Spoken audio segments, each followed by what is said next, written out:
They say fashion is about life, but Mireille Noir made fashion out of death. Mireille, aged 32, was a legend whispered in fearful tones throughout the underground fashion scene in Paris, not for her beauty, though she was coldly radiant, nor her designs, though they were impossibly intricate. No, people feared Mireille because of what happened during her final show, the one known only as the Mannequin Wardrobe. Let me tell you the story. Mireille had always been strange. She was born in Lyon, France, to a mortician mother and a father who owned a taxidermy studio. While other children played dress-up with dolls, Mireille stitched corsets onto birds and laced rats in lace. Her fashion sense was called grotesque, but it got her noticed. She was accepted into the École de la Mode at 17, youngest in her class, where she became infamous for her uncanny ability to tailor garments to the human form as if the fabric had memory. By 25, she disappeared from the public eye entirely. 7 years later, out of nowhere, she re-emerged with an announcement, a private show in a forgotten chateau on the outskirts of Paris. No public RSVP. Invitations arrived via black envelopes hand-delivered in the dead of night. No plus ones, no press. The name of the show? The Mannequin Wardrobe. Those who attended said the venue was as eerie as it was exquisite. The chateau was lit only by candelabras, flickering shadows against ancient stone. In the grand ballroom, 13 mannequins stood on plinths, dressed in what could only be called living fashion.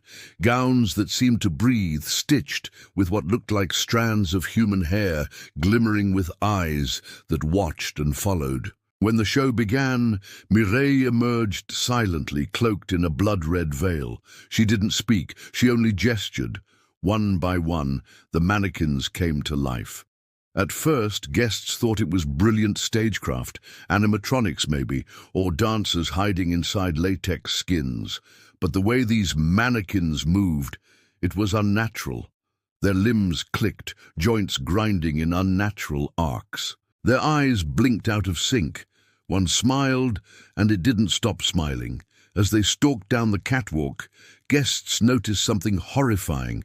Each mannequin resembled someone missing from the fashion world, a vanished editor, a retired designer, a model who disappeared during a shoot in Morocco. Whispers turned to gasps. Some tried to leave. The doors were locked. Then the lights went out. What happened next is still debated. Some survivors claim they saw the mannequins rip through the crowd with inhuman strength, dragging screaming guests into back rooms lined with sewing tables and leather stretchers. Others say they watched as Mireille stood at her throne-like sewing chair, whispering into her needle, her fingers weaving new outfits from torn flesh and sinew. One photographer, half mad with terror, captured a single blurry photo as he fled, a shot of a mannequin mid-transformation, its porcelain chest cracked open, revealing a twitching, very human ribcage. By morning, the chateau was empty. The guests were gone. Police found nothing inside except 13 mannequins standing silently in the ballroom, each one now wearing a new outfit. No signs of struggle, no blood, no Mireille. Since then, rumors have spread of a traveling boutique with no address, one that appears in cities overnight and vanishes by morning. Inside, fashionistas are shown custom-fitted garments that move when you breathe, whisper when you sleep. Those who wear them? They disappear within days. Some believe Mireille became something more than a designer, a creature of cloth and bone, threading the souls of the fashion-obsessed into her eternal wardrobe. They say she still walks among us, searching for the perfect silhouette and the perfect skin to wrap it in.